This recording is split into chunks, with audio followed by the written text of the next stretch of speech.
Los saludo a todos los que están presentes otra vez, porque ya estuvimos hablando un poquito, y a los que no pudieron estar presentes el día de hoy, eventualmente, y van a ver esta grabación porque se va a subir al aula. Así que un gustazo encontrarme con ustedes y poder hablar de algunas cuestiones de base de nuestro trabajo en lengua.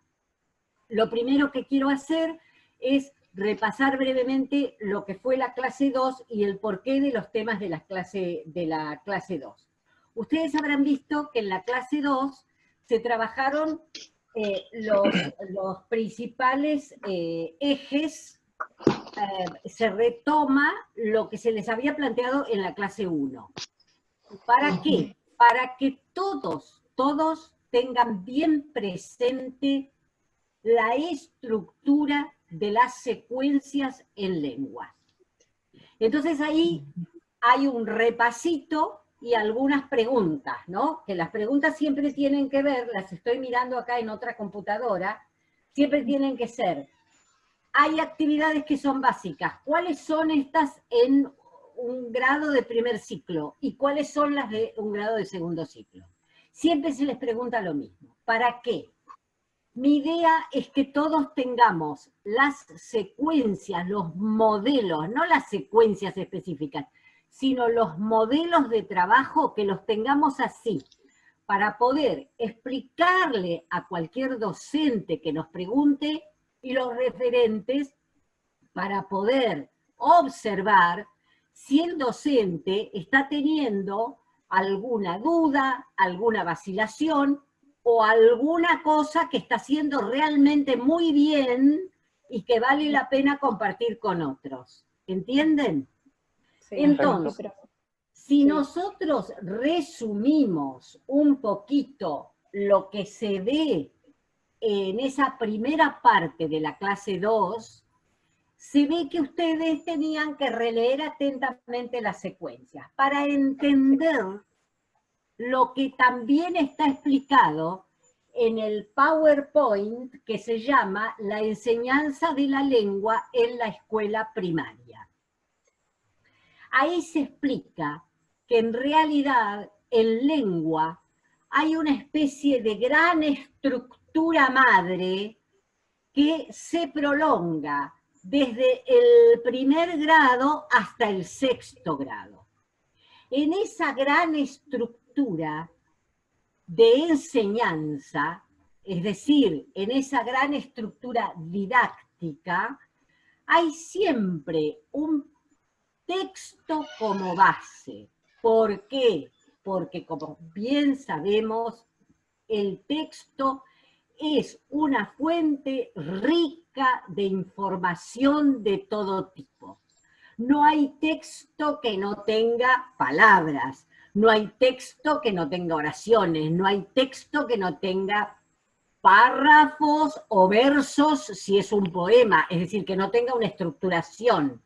No hay texto que no tenga sustantivos, adjetivos, verbos, adverbios, preposiciones, puntuación, es decir, no hay texto que no provea todo lo que un maestro que está enseñando necesita para enseñar lo que quiera.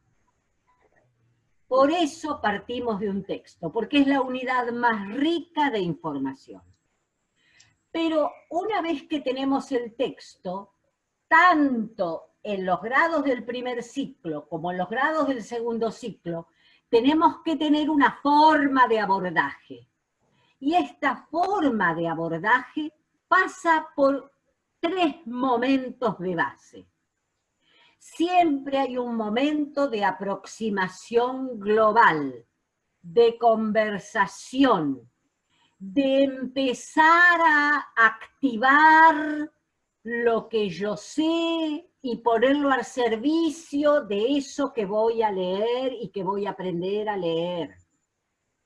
En ese momento hay actividades de tipo oral, conversacional predominantemente, de observación del texto en primer ciclo, y en segundo ciclo de primeras lecturas que hacen los chicos lecturas globales, lecturas iniciales, porque ya saben leer, entonces no hace falta que el maestro se lo lea. El maestro en ese momento conversa sobre, estamos hablando de segundo ciclo, conversa con los chicos sobre lo que va a venir y los deja leer un rato.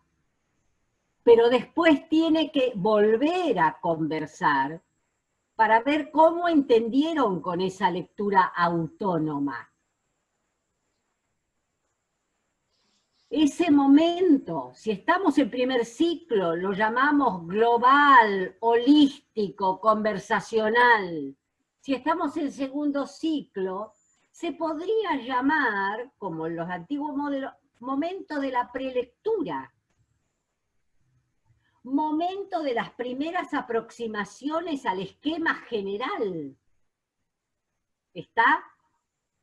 Esto puede ser leído desde un modelo, si estamos en primer ciclo, modelo alfabetizador. Si estamos en segundo ciclo, modelo multicomponencial. Los nombres, en el fondo, son lo de menos. Lo que tenemos que entender es que hay un primer momento donde maestros y alumnos se ponen en contacto con el texto, conversan, hacen las primeras preguntas, proponen las primeras hipótesis de lectura. Si saben leer, leen solitos un rato, después vuelven a conversar para redondear lo que entendieron al principio y dejar cosas pendientes. ¿Por qué? Porque van a tener que analizar después. Si vamos a primer ciclo, a este primer momento conversacional le sigue un momento que llamamos analítico. En ese momento, en el primer ciclo, van a trabajar con las palabras y oraciones del texto. En ese momento analítico, como su nombre lo indica, se analiza, se desmenuza. Recuerden que analizar es partir, desmenuzar. Un análisis de sangre desmenuza los componentes de la sangre. Entonces, analizar es partir para entender las partes de la cosa. Y ahí hay un montón de actividades. ¿Qué pasa en general? Que ahí es donde nos fallan las estructuras, porque generalmente las actividades conversacionales se hacen todas, pero las analíticas suelen fallar. Ahí es donde tienen que poner el ojo. ¿Por qué? Porque ahí es donde los chicos plantean sus problemas de lectura, sus problemas con las palabras, sus problemas con las frases y sus problemas con los textos. Entonces, tanto capacitadores como referentes tienen que revisar, entender cómo las actividades analíticas contribuyen a la comprensión. Si estamos en primer ciclo, las actividades analíticas tienen que ver con que los chicos entiendan muy bien cómo se escribe y cómo se leen las palabras. Cuando entendieron eso, pueden armar una frase. Si no lo entendieron, arman algo que no está escrito en español, pegan las palabras, pegan las letras, no se entiende lo que escriben y lo entienden ellos. Si están en segundo ciclo, tienen que entender cuál es la lógica del texto. Y ahí hay algunos problemas que no se pueden dejar de examinar.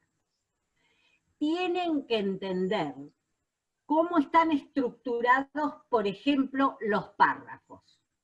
Es muy conveniente que los ejercicios de comprensión lectora se realicen sobre un texto expositivo, porque el texto expositivo tiene un acuerdo en cuanto al significado que no tiene el texto literario. El texto expositivo nos está informando algo y trata de hacerlo de una manera objetiva, no abierta a 20 opiniones. ¿Entienden?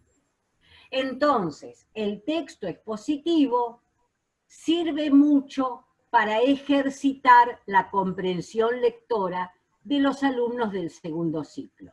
Esto no quiere decir que se deje de leer narrativa y poesía. Quiere decir que en la narrativa y en la poesía podemos dar lugar a interpretaciones más abiertas, pero que cuando queremos enseñar a comprender qué dice una frase, vayamos a un texto expositivo, porque podemos discutir opiniones y llegar a una interpretación única. Acuérdense que yo ahora voy a hablar todo de corrido y ustedes van anotando sus preguntas y objeciones en algún papel o cuaderno. Bien, decíamos entonces que en el segundo ciclo las actividades analíticas tienden a que los chicos recuperen la relación de una oración con otra, que recuperen todos los fenómenos de cohesión, que entiendan muy bien de quién se está hablando, qué se está diciendo, dónde se retoma esa frase, qué palabra señala a otra. Todos los fenómenos que cohesionan el texto tienen que estar entendidos. Todo problema de sintaxis compleja, ¿vieron esas oraciones que tienen subordinadas y coordinadas? Tienen que ser separadas en oraciones simples, entendidas y vueltas a armar como estaban en el texto. Y todo eso tiene que contribuir a que los chicos entiendan la coherencia general del texto.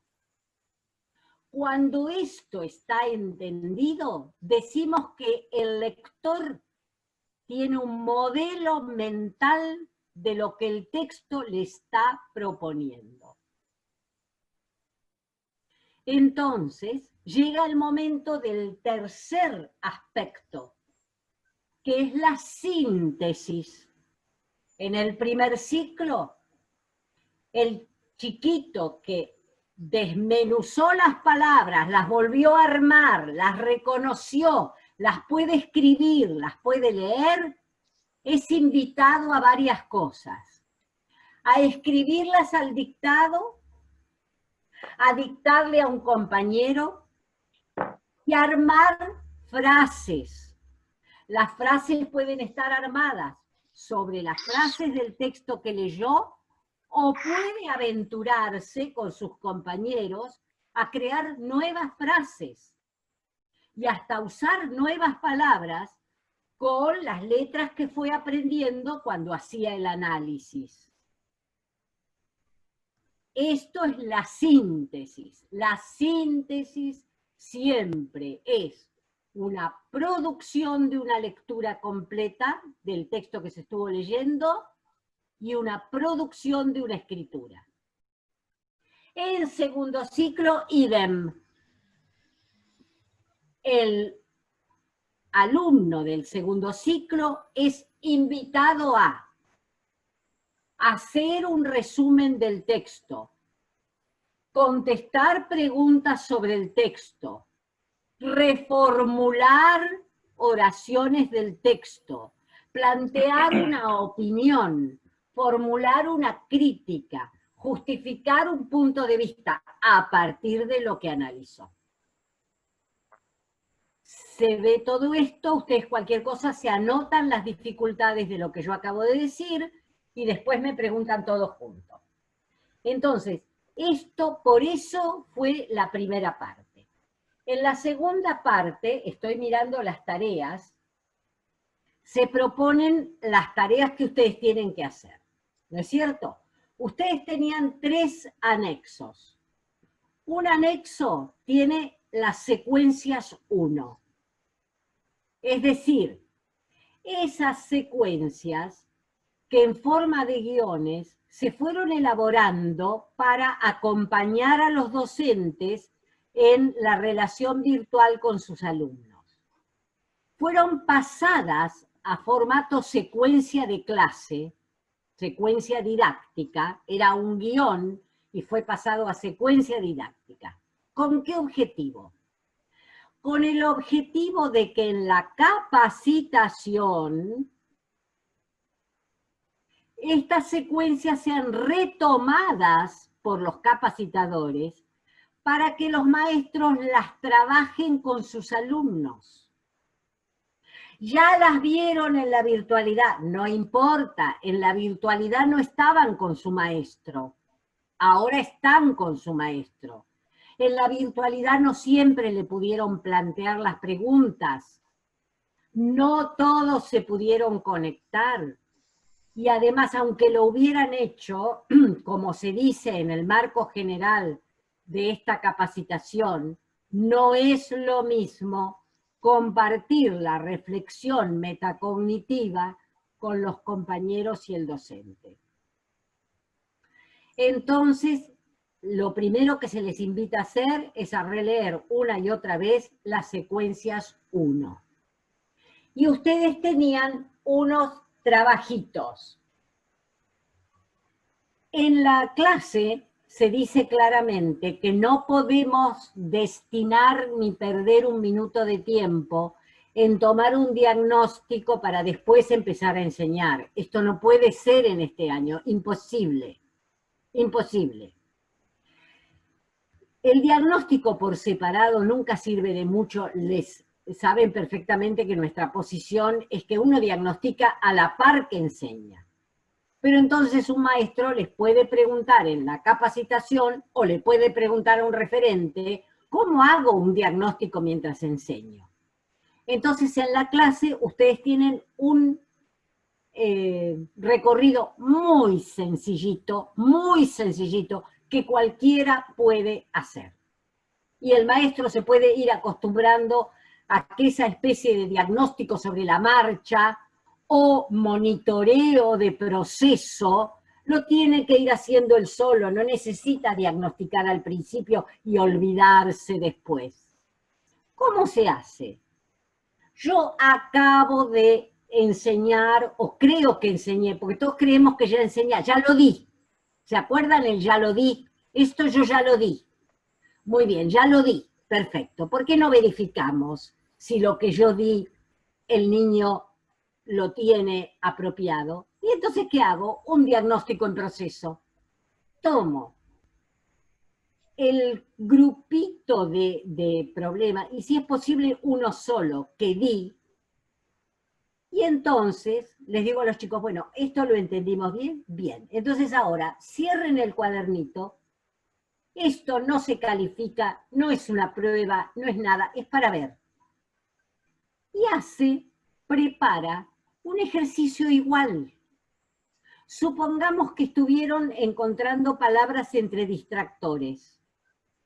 Toma otra palabra del cuentito, otra palabra de la receta, otra palabra del poemita, y hace un ejercicio de distractores. Y ahí se da cuenta si los chicos realmente lo entendieron. Eso es un diagnóstico en proceso. ¿Entienden?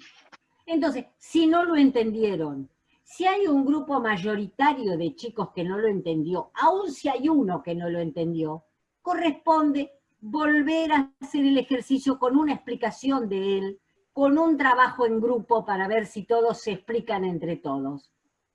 ¿Comprenden? Más en este momento. Porque cuidar la heterogeneidad, cuidar la diversidad, es que los chicos no sientan que tras que empezaron las clases muy tarde me están persiguiendo con lo que no sé. Esto no puede ser, los tenemos que ayudar permanentemente. Por eso este diagnóstico permanente. Entonces, si a un referente se le pregunta cómo puede hacer, si a un capacitador se le pregunta, tienen ahí un formatito muy sencillo de diagnóstico en proceso, que es un monitoreo en proceso, una evaluación en proceso. Otra cuestión que se les va a presentar y que estaba prevista en el material es que es posible que no se dé clase todos los días. Eso después me van a contestar cuando llegue el momento del intercambio, después de mi exposición breve, me van a contestar si dan clase todos los días o dan clase día por medio o dan clase de a 2 grupos. Supongamos que en algún lugar de la provincia el grado está dividido y algunos chicos van unos días y otros chicos van otros días. Supongamos. Entonces, los días que no van, tienen que hacer una pequeña tarea en su casa. Pero ya basta de apelar a los pobres padres que estuvieron sosteniendo hasta ahora las actividades. Ahora, como los chicos los ven a ustedes o ven a los maestros, la tarea tiene que ser una tarea, recuerden que el chico pueda hacer solo con lo que vio en la clase anterior. Entonces, hay que orientar al maestro para que no empiece a desviarse hacia tareas nuevas que el chico tiene que resolver pidiéndole consejo al padre, o menos aún a un maestro particular, de ninguna manera. El chico tiene que resolver solo con lo que le dio su maestro el día anterior o la semana. ¿Entienden? Para eso se les pide a todos los capacitadores y a todos los referentes que consulten los cuadernillos de Formosa Estudia en Casa, los cuadernillos de la provincia de Formosa, porque tiene muchas actividades en lengua que si el maestro desarrolló la secuencia, el chico las puede intentar resolver en su casa y después las lleva a clase. Recomendación.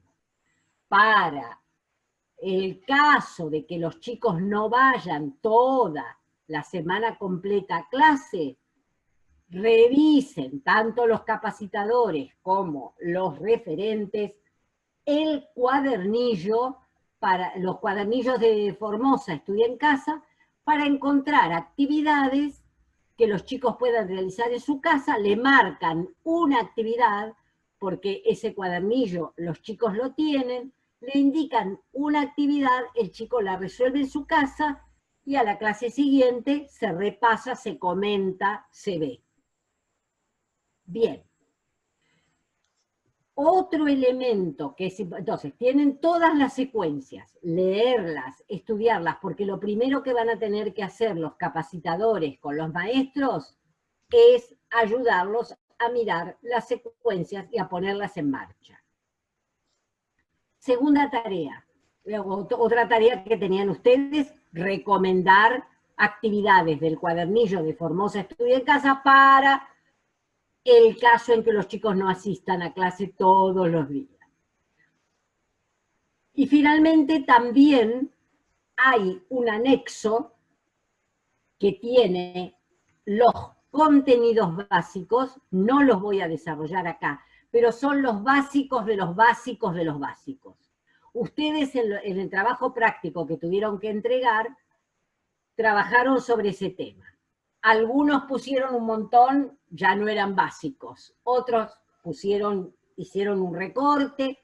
Se les da una respuesta. Después me voy a referir a las respuestas que damos y las características de esas respuestas. Pero todos hicieron el esfuerzo. El objetivo era ese, nadie está bochado. Acá nadie está bochado. Estamos en el mismo barco, muchachos. Muchachos y muchachas. Estamos en el mismo barco. Acá estamos todos remándola para que Formosa salga adelante con los chicos y los maestros, y los referentes, y los directivos, y todo el mundo. Entonces, todos hicieron el esfuerzo. Pero para hacer un ejercicio de reflexión, fíjense lo que ustedes pusieron y los básicos de los básicos que tienen en este anexo que está en la clase 2, y entonces van a por lo menos confrontar, dialogar con eso y ver hasta qué punto estamos pensando lo mismo, y en todo caso, si no estamos pensando lo mismo, en la próxima clase me hacen preguntas. Otro anexo que tienen es el de capacidades. Yo estoy mirando acá en mi computadora de auxilio. El de capacidades, que tiene que ver con cómo mira, sobre todo cómo mira el referente. El referente tiene que observar y hacerse unas preguntas sobre cómo están resolviendo los chicos las cosas. Entonces, en ese documento tienen preguntas. En realidad empieza, ¿cómo se puede hacer para identificar aprendizajes de lectura no logrados? Y entonces se dice, en primero y en segundo grado, mire por acá, pregunte por acá, observe por acá. Son algunas preguntas, pero ténganlas en una listita en la mano siempre y en el corazón para mirar eso. El chico puede hacer esto, está practicando esto, le quedó claro, lo puede resolver. Y entonces, cuando tienen eso, ustedes dicen, y no, la verdad que esto no lo está haciendo. Entonces ustedes, que se estudiaron las secuencias y se estudiaron la estructura de las actividades globales, analíticas y sintéticas, le pueden decir al maestro, colega, faltan un poquito más de vuelta de tuerca en tal actividad analítica, o los chicos no hicieron suficiente producción de síntesis. Entonces lo pueden asesorar bien, porque la manera de asesorar bien no es decirle al colega, faltan contenidos, o falta esto, falta. ¿Qué es lo que falta? El colega necesita un asesoramiento preciso. Y además del asesoramiento preciso tiene, ¿qué puedo hacer? Entonces usted le tiene que decir, actividades del tipo de la actividad 5, de la actividad 6, eso le está faltando al chico. ¿Entienden? Esa es una manera buena, colaboradora, respetuosa, que se pone en los pies del otro y que trata de caminar a la par. Entonces, ustedes en ese anexo tienen actividades, ¿cómo hago para mirar? Actividades de lectura para los chicos, para los chicos grandes. ¿Cómo hago para mirar? Actividades de escritura para los chicos, para los chicos grandes. ¿Cómo lo tienen que retrabajar ustedes? Lo tienen que retrabajar junto con la secuencia. Bueno, y cuando esto falta, ¿qué le digo que haga? ¿Cómo lo asesoro al colega? Entonces ustedes tienen que tener esto que les digo. Acá faltó un poquito de una actividad que lo ayudara a no pegar las palabras. Acá faltó un poquito una actividad que lo ayude a entender las relaciones de cohesión, porque al comprender la lectura nos damos cuenta de que hay una falla porque no entiende de qué se está hablando cuando contesta las preguntas. Entonces ahí seguro que hay un problema de cohesión, porque no entiende a qué se refiere una frase del texto que está leyendo. No entiende una palabra. Entonces, acá falta léxico, acá no se trabajó bien el vocabulario, el chico entendió cualquier cosa. Ahí es donde se ve el asesor, el que puede mirar lo que falta. Y ahí también se ve el capacitador, el que puede decir al maestro, guarda, porque si no hacemos esto, la falla puede aparecer acá.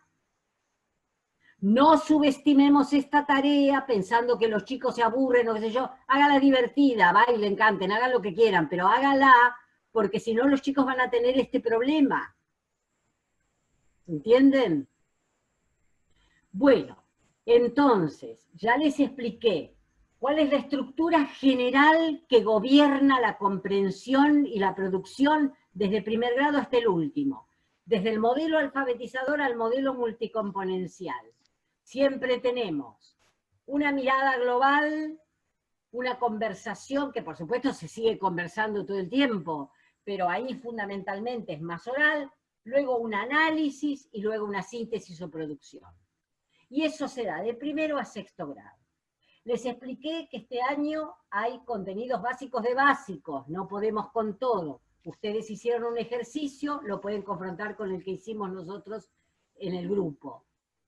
Les expliqué que hay instrumentos para mirar lo que está pasando, esas preguntas, ¿cómo hago para ver si están enseñando la comprensión lectora y hay fallos, o la escritura y hay fallos? Entonces, todo esto en la mano, más las secuencias, hacen a la tarea inmediata de ustedes. Tanto a la tarea del capacitador, que va a tener que enfrentar la primera clase con los maestros, como la tarea del referente, que va a tener que enfrentar los primeros asesoramientos en las escuelas. Creo que yo ya podría dar acá por terminada mi exposición, y me parece que sería conveniente darles a ustedes algún momento para que puedan formular alguna pregunta, y yo pueda tener tiempo de contestar y cerramos la exposición. Quiero preguntar, ¿cuánto falta de tiempo en este Zoom? 15 minutos. Muy bien. Tienen 15 minutos de preguntas y después nos despedimos. Si no hubiera preguntas, no se preocupen. Nos despedimos, se sube este Zoom y ustedes después, con tiempo, pueden usar el foro para formular preguntas o pueden comunicarse con los adjuntos o la forma dinámica que consideren para hacerme llegar las preguntas. Yo sé perfectamente que a veces, cuando termina una exposición, a uno en ese momento no se le ocurre nada, pero a la hora dice, uy, yo le tendría que haber preguntado. No se preocupen, para eso tenemos el aula, para eso tenemos a los adjuntos. Y para eso tenemos la posibilidad de que la semana que viene nos vemos. Yo tengo una pregunta. ¿Me escuchan? ¿Alguien quisiera preguntar algo? Hay una manito que ahí está levantada. A ver. Silvia, sí. Silvia, me parece. Sí. Silvia. ¿Me escucha? Sí, sí. Creo que sí. ¿Sí? Hola, buenas tardes, profesora Sara. ¿Qué tal? Yo tengo una pregunta con respecto a lo que el trabajo práctico, el segundo. Yo para segundo ciclo, porque usted dio un ejemplo de primer ciclo de hacer las mismas actividades, cambiarle un poquito. Ahora, para segundo ciclo, ¿podemos tomar un nuevo texto más breve? Por ejemplo, para trabajar la semántica léxica, para darle una actividad donde vemos y recordamos. ¿Sí? Desde Okay, ya te digo que sí. Cuando ustedes hacen una comprobación, y ahí me gusta lo que dijo, la pregunta de Silvia, dijo, ¿tomamos un texto más breve? Sí. Cuando ustedes hacen una comprobación con valor de diagnóstico de proceso, el texto tiene que ser brevísimo y les tiene que permitir ver lo que quieren ver. Si lo que quieren ver es un problema de vocabulario, un texto donde aparezca ese vocabulario, pero no 28 renglones que les hace perder tiempo. Si el problema es de sintaxis, que aparezca el problema sintáctico en 2 o 3 oraciones, no más. ¿Entienden? Perfecto. Porque lo que ustedes quieren ver es si el chico resuelve ese problema, no si lee un texto extenso. Bien. Profe, y otra cuestión. Sí, contestado, muchas gracias. Otra cuestión, cuando estuve analizando la secuencia de segundo grado, la del texto instructivo con la torta frita, primero pensé que había un error y después analicé la actividad 5. ¿Por qué comienza con familia de palabra de pan si el pan no es ingrediente, está en la lista de palabras de la receta? Bueno, a ver, esa es una propuesta de trabajo, ¿sí? Es una propuesta de trabajo. Comienza con la familia de pan porque es una palabra que todos usamos, ahí no habría problema de interpretación de vocabulario, y los chicos pueden pensar una familia de palabras rápidamente y la pueden proyectar. Uno podría decir, primero les enseño una palabra y les armo la familia y después transfieren. O bien se puede seguir el otro camino. Me fijo la experiencia que tienen con una palabra sencilla, la hago trabajar y después sigo con otras más. Son dos caminos. En la secuencia se eligió ese, se podría haber elegido el otro, mientras se haga la familia de palabras. Bien. Profe, una consulta. Sí, Alejandro. Con respecto, sí, Alejandro, profe, referente acá de la Delegación Zonal Capital. Con respecto al modelo multicomponencial, según lo que nosotros pudimos analizar para la presentación del segundo trabajo práctico, en cierto modo está orientado a trabajar el texto expositivo. ¿Qué pasa ahora cuando vamos a volver, los docentes que van a volver? Por ahí una cuestión sería, ya que esto está orientado más para un texto expositivo explicativo, ¿bajo qué secuencia o qué modelo se tendría en cuenta si ellos eligen trabajar un texto narrativo, por ejemplo? Bueno, en cuanto al modelo multicomponencial en sí mismo, hay grandes momentos del modelo multicomponencial que se mantendrían. Porque si yo leo un cuento, tengo que tener una primera aproximación global al cuento. Eso se mantiene. Tengo que entender de qué la va esa trama. Tengo que poder considerar cómo están encadenadas las partes. Solo que ahí no voy a tener un párrafo y otro párrafo y otro párrafo. Voy a tener una introducción o situación inicial, voy a tener un nudo o conflicto y voy a tener algún tipo de resolución si estoy hablando de una narrativa cuento, por ejemplo. Tengo que entender eso. Y tengo que entender las relaciones sintácticas intermedias para comprender el cuento. Ahí no cambia, en el sentido de que tengo que empezar por tener una imagen global. Por eso les decía, llámese como se llame, entiendan el planteo general. Alguien que lee, sea lo que fuere, tiene primero una imagen global de lo que leyó. Después lo analiza. Claro, si es narrativa, si es un cuento, el cuento no tiene párrafos, tiene una trama, tiene un entramado, tiene un momento inicial, un conflicto y una resolución. Tiene que entender ese esquema y tiene que entender las relaciones internas. Tiene que entender hasta la última frase para entender el cuento. Si es poesía, tendrá que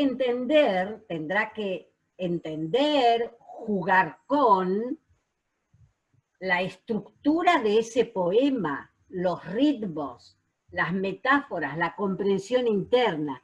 Pero ahí ya no nos metemos tanto con un modelo multicomponencial que no sería pertinente. Con la poesía lo que hay que hacer es leer poesía, recitar, cambiar ideas sobre qué me está proponiendo, salvo que sea un romance, es decir, una poesía que tiene una estructura narrativa.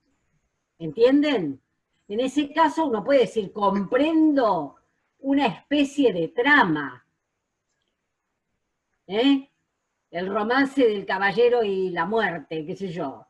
Bueno, se quiso salvar de la muerte y se la encontró porque se cayó del balcón de la amada, pero porque es un romance. Pero ¿me entienden lo que digo? Lo que pasa es que para poder poner en juego, enseñar a comprender, yo les decía, les conviene enseñar a comprender con un texto expositivo. Porque ahí el chico no puede decirnos, yo entiendo esto y con lo que yo entiendo me basta. No. El texto expositivo informa algo y tenemos que llegar a un grado de comprensión, lo que Roland Barthes diría el grado cero. Hay un grado del texto expositivo donde todo el mundo entiende lo que tiene que entender. A ver, tenemos enormes problemas para entender, voy a hacer mi aviso parroquial, la sociedad argentina parece tener enormes problemas para entender lo que es la ciencia. La ciencia no es opinión. La ciencia trabaja sobre protocolos científicos y llega a conclusiones científicas. Entonces, por ejemplo, no se le puede pedir a la ciencia, usted ya me consigue una vacuna. ¿Qué es lo que la sociedad argentina está pidiendo? Porque tiene graves problemas de comprensión. Por eso después le entra agua porque no se avivan luego. ¿Cómo? Ella con su observación luego, está toda tajeada, pero ella igual nomás, ni le llaman ahora igual nomás. Bueno, entonces, quiero decir, no me desvié tanto, porque estos son mensajes importantes. Aprender a comprender es que se ponga en juego la inteligencia cuando se tiene que poner en juego la inteligencia, y que se ponga en juego el sentimiento cuando se tiene que poner en juego el sentimiento, pero que no se mezclen las opiniones sin ton ni son. Y es lo que la escuela nos tiene que ayudar mucho en ese sentido. Bien, ¿hay alguna otra pregunta? Profe, Sí. una aclaración, no tenemos límite de horario, o sea que podemos continuar. No me digas eso porque van a terminar todos muertos. No, pero, o sea, no estamos ajustados hasta las 20, podemos pasar un poquito. No, estamos hasta las 20 y son bien. 19:53 y yo no los voy a... Bueno, no los voy está, a, no los voy a profe. considerar, porque además quedamos en vernos todas las veces que ustedes quieran. Pero me comprenden, ¿no es cierto? Entonces, Sí, sí. el modelo multicomponencial puede ser interpretado en este gran sentido. Nosotros no estamos en la escuela primaria para corroborar modelos, estamos para enseñar a leer y escribir. El modelo nos sirve a los profesores, a los docentes, para ponernos en común un discurso teórico y didáctico sobre los objetos que tenemos que enseñar, pero no para ser esclavos de una nomenclatura, de unos nombres, ¿entienden? Prefiero que le entiendan el contenido como lo expliqué en la exposición. ¿Hay alguna otra pregunta? Saldada la duda, profe. Sí. Bueno, si sí, no hubiera profe, ninguna otra... Sí, disculpe, un aviso para los colegas, para pedir colaboración con los videos que están enviando, que estamos armando para Formosa Estudiar en Casa. Hay algunos guiones todavía que están para poder filmarlos. Si es que pueden colaborar, ¿sí? Es un pedido desde Juan. Y después vamos... Está disponible, señora, Pirané está disponible, se lo avisó el señor Juan, así que acérquenme los guiones y los firmamos. Perfecto, perfecto. Muy bien, entonces el equipo les va a enviar los guiones para que haya un voluntariado de filmación. Los guiones están bastante explicados, sí. Es que alguien no le tenga miedo a sacarse una... a exponer delante de una cámara, pero tampoco se pide que uno sea... no sé qué decirles, Ricardo Darín, no. Escúchenme, a propósito de los guiones, les voy a decir una cuestión, a los capacitadores de maestros. Para los maestros va a haber una propuesta de trabajo práctico, que es que tomen una secuencia, la del grado que darían eventualmente, aunque no estén frente a alumnos, y que hagan una exposición de la secuencia como si estuvieran dando una clase. Buenísimo. Entonces, los capacitadores reciben esos trabajos, y los trabajos no se van a calificar, porque uno no puede calificar cómo hizo un docente frente a la cámara, qué sé yo. Con que lo haya hecho y haya tratado de hacerlo buenamente y lo que hace es la secuencia está bien, pero lo que sí le vamos a pedir al capacitador es que seleccione los 4 mejores, sí, más claritos, más didácticos, que tienen mejor cartel, ese tipo de cosas, y los envíe a los adjuntos. A su vez, los adjuntos hacen una selección, me lo envían a mí y tenemos un paquetito para satisfacer la demanda de las autoridades que quieren tener guiones, y quieren tener guiones grabados por el maestro formoseño, la maestra formoseña, cosa que está bien, porque materiales hay en las redes, pero materiales auténticos, con gente de la provincia, con maestros que reconozcamos, es bueno. Es bueno tenerlos, ¿entienden? Entonces es una legítima ambición que apoyamos, me parece bien. Además es un buen ejercicio. Esto mismo, que finalmente, medio esto que estoy haciendo yo con ustedes, me pongo frente a... Una consulta, profesora Sara. Esos videos que usted acaba de mencionar, ¿se van a pedir en forma individual en la capacitación a los docentes? Mira, sí, porque yo diría que... Pregunto por qué. ¿Por qué pregunto? Por la cantidad, porque tengo entendido que van a ser más o menos 180 docentes por capacitador, ¿no es cierto? Y, por capacitador. Hay que si bien no es un trabajo lindo, pero hay que sentarse a mirar 180 videos. No. Por eso preguntaba. Entonces vamos a... Es bueno que me lo haya... es muchísimo. Porque vamos a encontrarle una vuelta, a lo mejor hacemos, a algunos y a otros no. Lo que nosotros pensábamos era así: si el docente está dando clase, no hace ese trabajo. Ese trabajo lo hace el que no esté dando clase. Y son la mayoría. Es la mayoría de todas maneras.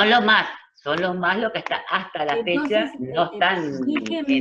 Déjenme pensar con los adjuntos una manera de no sobrecargarlos a los capacitadores. Porque es mucho, tanto como para que... Me anotan esa inquietud y vemos cómo hacemos para tener algunos videos, pero al mismo tiempo no andar matando gente.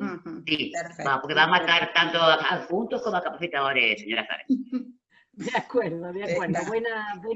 Buen pedido. Déjenme pensar con los adjuntos cómo lo resolvemos, porque no es la intención sobrecargarlos muchísimo. Perfecto. De todas maneras, podemos hacer un grupo hace videos en la primera clase, otro grupo hace videos en la segunda clase, otro grupo en la tercera. Pero piensen que no van a tener que corregir nada escrito. Perfecto. Eso también no deja de ser una ventaja. Tienen que mirar y decir, me gusta este, me gusta este, me gusta este. Y lo envío. Corregir un trabajo escrito de los docentes también tiene sus bemoles, ¿no? A propósito de eso, quiero decirles, a mí me gusta mucho la corrección grupal. Me gusta mucho con mis adjuntos leer un grupo de trabajo y hacer un filtrado. Los adjuntos leen, me mandan los problemas generales, las cuestiones generales, y juntos vamos elaborando una respuesta grupal. Yo sé que a la gente le gusta recibir una respuesta individual, pero cuando los problemas se repiten, no tiene demasiado sentido. Somos todos adultos. Podemos leer un informe y decir, yo entro en esta observación y yo entro en esta otra. Y si alguno se sintió ofendido por el color rojo, Yo soy una vieja profesora que les pongo color rojo a los adjuntos para que no se confundan con lo que yo anoto. No se ofendan, chicos. No se ofendan. La próxima vez uso verde, la otra vez usaré violeta. Pero no se ofendan. No estamos en una escuelita. Somos gente adulta que recibe indicaciones de mejoramiento. Entonces, nos queremos mucho, nos respetamos. Todos los trabajos fueron valorados positivamente porque el esfuerzo es grande, así que no se ofendan. Bueno, chicos, queridos colegas, ya estamos en la hora. ¿Cómo? Yo me despido